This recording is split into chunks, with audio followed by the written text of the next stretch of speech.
livro de Jonas, capítulo 2, versículo 9.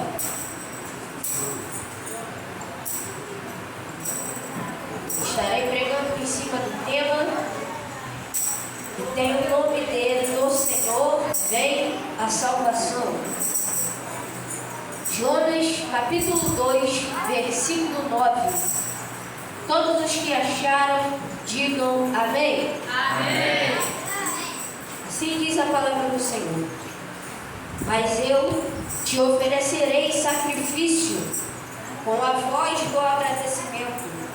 O que votei, pagarei. Do Senhor vem a salvação. Podeis assentar no nome do Senhor Jesus.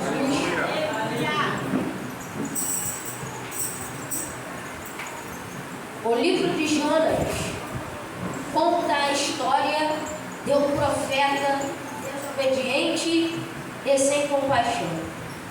Este livro foi escrito aproximadamente entre os anos de 785 e 760 a.C.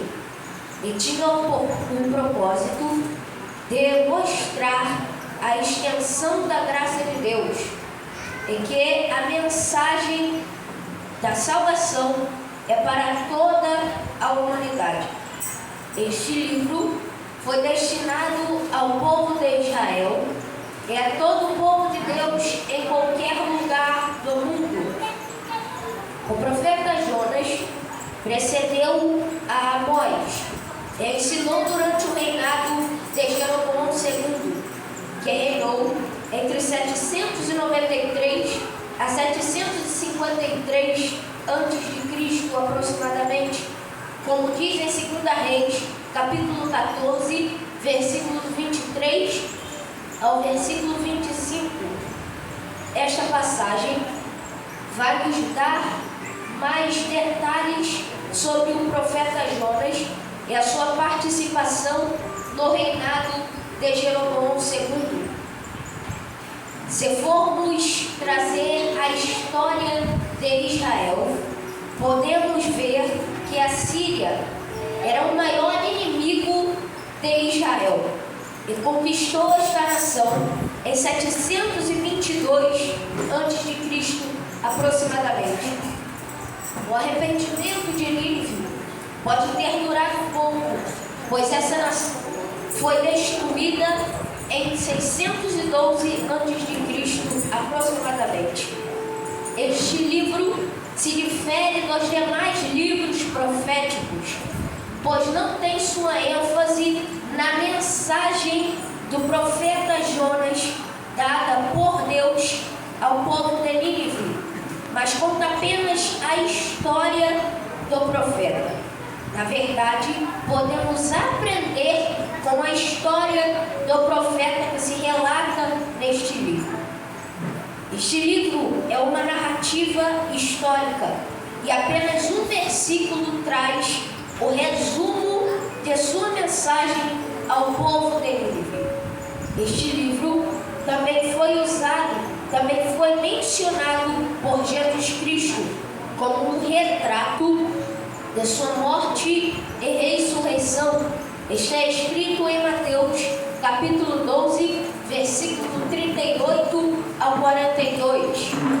Jonas era filho de Amitai. E Amitai também era um profeta, segundo o livro de 2 Reis, capítulo 14, versículo 25. E Jonas, por escolha de Deus, também foi um profeta e teve a missão de pregar ao povo de Nínive, profetizar contra a maldade do povo de Nínive. Registros históricos dizem que o povo de Nínive era cruel e todos os profetas enviados por Deus àquele lugar, eles matavam de uma forma sanguinária. Dizem os estudiosos que eles arrancavam a pele dos profetas e deixavam-os de cabeça para baixo para se sufocarem com seu próprio sangue. E Jonas não queria pregar naquele lugar, por medo e também porque ele sabia que se os ninivitas se arrependessem do pecado que eles cometiam, Deus iria perdoá-los. Porém, Jonas também tinha raiva daquele povo por ser inimigo de Deus e do povo de Israel. No capítulo 1, Deus chama ao profeta Jonas. Ele manda ir a Nínive. Nínive, que naquela época era uma cidade muito importante para o Império Assírio, pois aquela era a capital da Assíria. Então, Jonas vai na direção contrária de onde Deus o manda ir. Jonas tenta fugir da responsabilidade que Deus deu a ele. Não fuja da responsabilidade que Deus te deu. Jonas tentou fugir da responsabilidade que ele tinha. Porém, aquele que põe a mão no arado não pode voltar atrás. E Deus me trouxe aqui para dizer: tenha compromisso com a minha palavra. E aonde eu te mandar ir, vá. Porque senão eu vou mandar não só o vento, mas também uma baleia para te engolir e te vomitar aonde eu quero que você esteja. Não tente fugir da responsabilidade que Deus te deu, porque a responsabilidade vai te encontrar. Então nós podemos, quando Deus nos revelar alguma coisa, até tentar falar diferente, fingir que é espiritual, fingir que está sentindo a presença de Deus. Podemos até estar no culto e quando sair, ir para o bar beber cerveja escondido. Podemos até tentar nos esconder dentro do barco. Podemos até tentar ter uma capa. Mas Deus me trouxe aqui para dizer: esse barco é temporário e essa capa é frágil. Porque quando eu mandar a tempestade, este barco vai se quebrar e essa capa vai se rasgar. Nós seremos desmascarados. Nós vamos ter que parar de se esconder, porque nós iremos ser cobrados. Não há nada que alguém faça de errado e fique impune. Muitas vezes nós queremos bênção, mas não temos responsabilidade para o que Deus designou para nós fazermos. Na obra de Deus não pode ter irresponsável. Na obra de Deus não pode ter preguiçoso. Porque muitas vezes chama para ir para o monte, fala que está cansado, mas para ir para a festa, para ir para a balada junto de amigos, aí não está cansado. Chama para ir orar, chama para ir na casa de irmãos, chama para evangelizar, fala que vai, mas quando dá hora, não vai, fica em casa assistindo filme. E também às vezes vem pessoas pregando, vem pessoas cantando e várias outras pessoas fazendo outras coisas, falando em línguas, tendo revelações. Porém, não imagina que para chegar a esse nível, teve muita busca. Para chegar a esse nível, tinha responsabilidade com as coisas de Deus. Levou a sério as coisas de Deus. E correu atrás do que queria para a vida dela espiritualmente. Então, quer ser espiritual? Então tenha mais joelho no chão, tenha mais leitura da palavra. Olhe para cá, olhe para cá. Quer ser espiritual? Temos que subir mais montes. Para ser espiritual, temos que orar mais. Porque tem gente que quer ser espiritual, mas não quer se desdobrar para ir para o mundo espiritual. Para ser espiritual não pode ser carnal. E lembrando que tudo o que acontece no mundo carnal só é reflexo do mundo, o que aconteceu no mundo espiritual. Por trás do que as pessoas sentem, por trás do que as pessoas fazem dentro da igreja, tem muito joelho no chão, tem muita leitura da palavra, tem muito monte subido. Temos que buscar mais a Deus. E quando pensarmos em pecar, devemos descartar essa hipótese. Porque não tem navio, por maior que seja, que consiga esconder alguém da face do Deus Todo-Poderoso. O profeta Jonas não diz muito a respeito da impiedade, dos delitos do povo de Nínive. Porém, o profeta Naum nos dá algumas informações do que Nínive cometia. Naum foi um profeta que profetizava contra Nínive, também parecido com o profeta Jonas. E tinha como fala principal que Deus promoveria o devido ajuste de contas com o povo de Nínive. 100 anos antes, o profeta Jonas, profeta em que lemos, pregou nas ruas da grande cidade de Nínive. O povo obteve um vago convertimento do seu mal. Porém, gerações mais tarde, eles voltaram a cometer os mesmos pecados. Naum pronunciou o juízo sobre esta nação ruim, sanguinária e cruel. Os assírios são julgados por sua arrogância, idolatria e etc. Naum, capítulo de número 1, versículo de número 9, vai dizer: o que pensais vós contra o Senhor? Ele os consumirá de todo. Contra Deus, ninguém se levanta 2 vezes.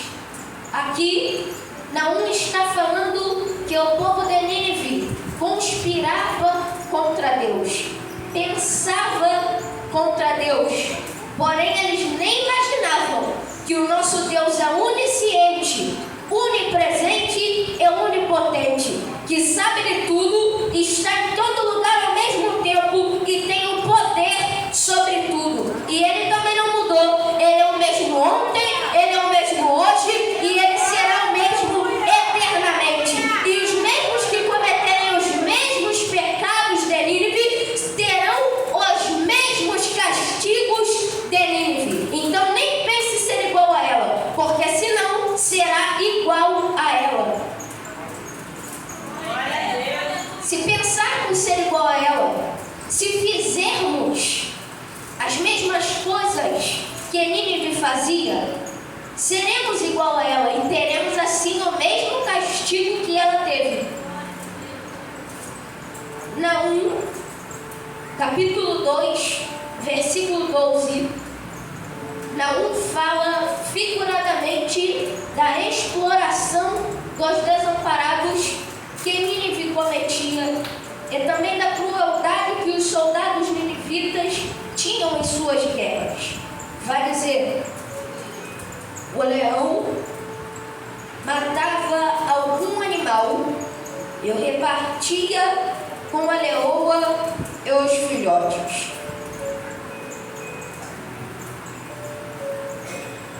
A cova ficava cheia de animais mortos. E no versículo 13, também representa o ato perverso que Nínive cometia em suas batalhas. Eis que eu estou contra ti, diz o Senhor dos Exércitos, e queimarei na fumaça os teus carros, e a espada devorará os teus leõezinhos, e arrancarei da terra a tua presa. E não se ouvirá mais a voz dos teus embaixadores. Nínive também cometia o pecado de idolatria, adultério e feitiçaria, como vemos em Naum capítulo 3, versículo 4. Por causa da multidão dos pecados da meretriz, da mestra das feitiçarias, que vendeu os povos com seus deleites e as gerações com as suas feitiçarias. Esta meretriz também vemos em Apocalipse, capítulo 17, versículo 1 ao versículo 6, que vai dizer: E veio um dos 7 anjos que tinham as 7 taças, e falou comigo, dizendo-me: Venha, eu vou te mostrar a condenação da grande prostituta. Se observarmos, podemos comparar que em Naum, na época de Nínive, em que Nínive ainda existia, esta meretriz estava em ação. Em Apocalipse, ela está em condenação. Vamos continuar a leitura. Daquela grande cidade que está construída perto de muitos rios, com a qual se prostituíram muitos reis da terra. E os que habitam na terra se embebedaram com o vinho da sua prostituição. Então o Espírito de Deus me dominou e me levou a um deserto, onde vi uma mulher montada no monstro vermelho. Havia muitas blasfêmias escritas nele. Ele tinha 7 cabeças e 10 chifres. A mulher usava um vestido cor de púrpura e vermelho vivo. Estava coberta de enfeites de ouro e de pedras preciosas e pérolas. E tinha na mão um cálice de ouro cheio das abominações e da imundícia da sua prostituição. Na sua testa estava escrito o nome, Mistério, a Grande Babilônia, a mãe das prostitutas e abominações do mundo. Então vi que a mulher estava embriagada do sangue dos santos e do sangue das testemunhas de Jesus. É bem importante lembrar que o livro de Apocalipse, ele é escrito de uma forma figurada. João escreve coisas para dar sentido a outras. É como se fosse um exemplo para dar sentido àquilo o que irá acontecer no fim dos tempos. Se observarmos bem este versículo, podemos ver que é parecido com o que o profeta Naum disse. Se formos fazer uma comparação entre a época de Jonas e de Naum, hoje em dia, vemos que é totalmente semelhante. Alguns pecados de Nínive, alguns erros de Nínive, algumas práticas erradas de Nínive e alguns pecados de algumas igrejas hoje em dia. Cometem os mesmos pecados de Nínive, mas Deus me trouxe aqui para dizer: assim como a malícia de Nínive subiu até mim, a tua malícia também está subindo. E assim como a hora de Nínive chegou, a tua hora também está chegando. Então, quando a sua hora chegar, nem adianta fugir, porque de mim ninguém escapa. Várias Nínives hoje em dia terão o mesmo fim da Nínive antiga. Vários pastores, pregadores, cantores e cantoras que cometem adultério, traem as pessoas e ainda depois querem falar de algumas igrejas que estão cometendo pecado isso, que estão cometendo pecado aquilo, quando eles estão cometendo os mesmos pecados dessa igreja. Também igrejas que idolatram pregadores, cantores e cantoras, pastores e pastoras, só porque são alguma coisa dentro da igreja, só porque são famosos mundialmente, só porque alguma coisa na frente das pessoas, usando dons que Deus deu a ele ou a ela para se vangloriar. Tudo isso só porque quer ser alguma coisa na frente das pessoas. Tudo isso só porque quer ser alguma coisa na frente das igrejas. E aí essa pessoa acaba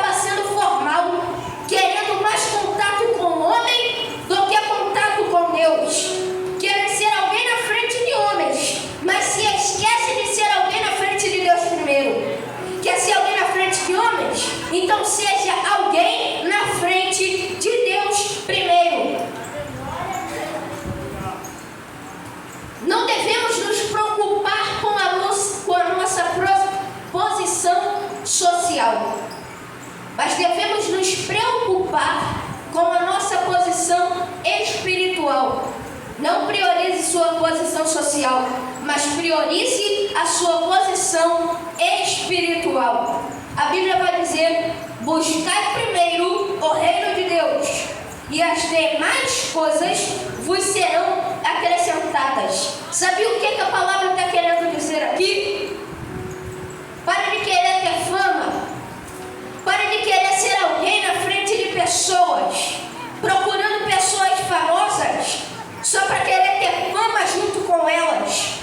Busque primeiro a Deus, e as outras coisas Ele vai acrescentar na sua vida. E se você crê que Ele vai acrescentar, levanta a sua mão e comece a glorificar, porque o Deus que acrescenta está aqui nesse lugar nessa noite. E se você glorifica o nome dEle.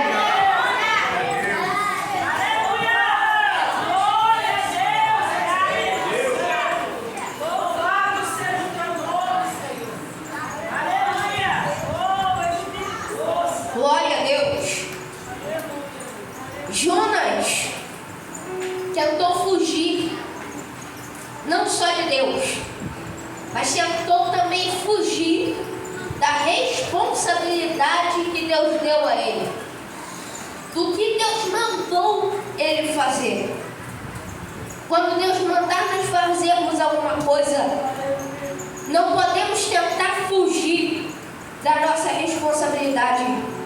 Senão Deus vai enviar não só o vento, mas também uma baleia para nos vomitar aonde Ele quiser que nós vamos. Fique de pé em nome de Jesus. Se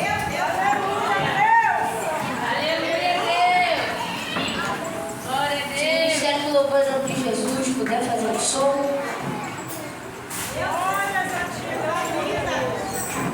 No capítulo 2 de Jonas, relata uma oração que Jonas faz. Porém, não é uma oração de Jonas para que ele pegue para ser liberto da baleia, mas ele faz uma oração de agradecimento por não ter morrido na trajetória dentro da baleia, por não ter morrido afogado. Feche os seus olhos em nome de Jesus. Sabe o que Deus está querendo dizer nesse lugar? Mesmo quando você desobedece, mesmo quando você faz alguma coisa de errado, Deus tem misericórdia. E mesmo quando você desobedece, Ele te livra. Porque Ele te ama. E Ele quer que você seja salvo. Mesmo nos momentos de desobediência, Ele tem a misericórdia e nos dá livramento, porque Ele não quer nos perder. Mesmo na sua desobediência, Ele não te deixa largado, porque Ele é um pai de amor. Ele não é um pai igual o diabo que larga por aí e deixa fazer o que quiser. E quando Ele envia a consequência, porque Ele nos ama, porque quem corrige ama. Feche os teus olhos, não fique de olhos abertos. Glória a Jesus, aleluia. Jonas vai dizer no capítulo 2, versículo 7: quando desfalecia em mim a minha alma, eu me lembrei do Senhor. Muitas vezes agimos da mesma maneira. Quando a nossa vida está do jeito que a gente quer, a gente engrandece a Deus, a gente glorifica a Deus, a gente dá glória, a gente dá aleluia, a gente fala que Deus é conosco. Mas quando bate o vento, a gente clama e reclama. E fica entre esses dois comportamentos, clamando e reclamando. Só que não adianta clamar quando você reclama.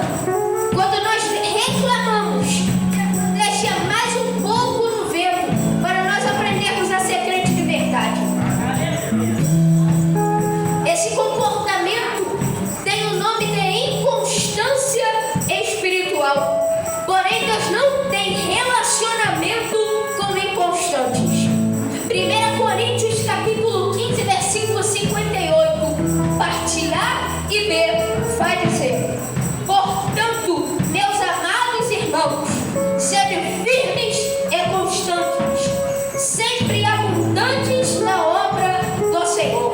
Um crente de verdade tem um relacionamento firme com Deus, tem um relacionamento sólido com Deus. Ele não fica na inconstância, porque sabe quem Deus é de verdade, porque conhece o Deus que serve. Mas quando eu tenho um relacionamento firme com Deus, é fácil.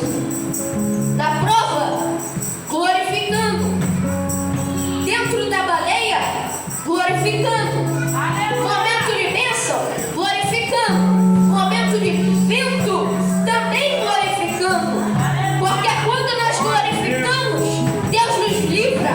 Mas quando nós reclamamos, Ele nos deixa mais um pouco para aprendermos a ser crente de verdade. E nessa noite Deus te trouxe aqui nesse lugar. É para um propósito. É para nós aprendermos a ter um relacionamento firme com Ele. E não precisamos entrar dentro da baleia para aprender a ser crente de verdade. No versículo 8, Jonas vai dizer: os que observam as vaidades vãs deixam a sua própria misericórdia. Jonas está se referindo àqueles que adoram ídolos inúteis, falsos deuses, e negligenciam a graça de Deus, e abandonam qualquer chance, qualquer esperança de receber a misericórdia do Senhor. Todo objeto de devoção que venha substituir a presença de Deus é uma vaidade mentirosa. Aqueles que assim procedem se enganam. Não podemos deixar nada ocupar o lugar de Deus nas nossas vidas. Não deixe nada ocupar o lugar de Deus na sua vida. Mas pregador, eu não adoro ídolos, eu não adoro imagem, eu não adoro estátua. Mas trazendo para os dias de hoje, o celular é um ídolo, o TikTok é um ídolo, o Instagram é um ídolo, o WhatsApp é um ídolo, o Facebook é um ídolo. Tem muita pessoa que tem coragem de passar 1 hora no TikTok, mas não tem a coragem de passar 3 minutos de joelho no chão. Temos que aprender a ser crente de verdade. Se formos comparar os crentes de hoje em dia e as pessoas da Bíblia, vamos perceber que está tudo totalmente errado. Pessoas priorizando as coisas carnais e minimizando as coisas espirituais. É como eu disse, o que acontece no mundo carnal só é reflexo do que já aconteceu no mundo espiritual. Então, uma pessoa que não entende o mundo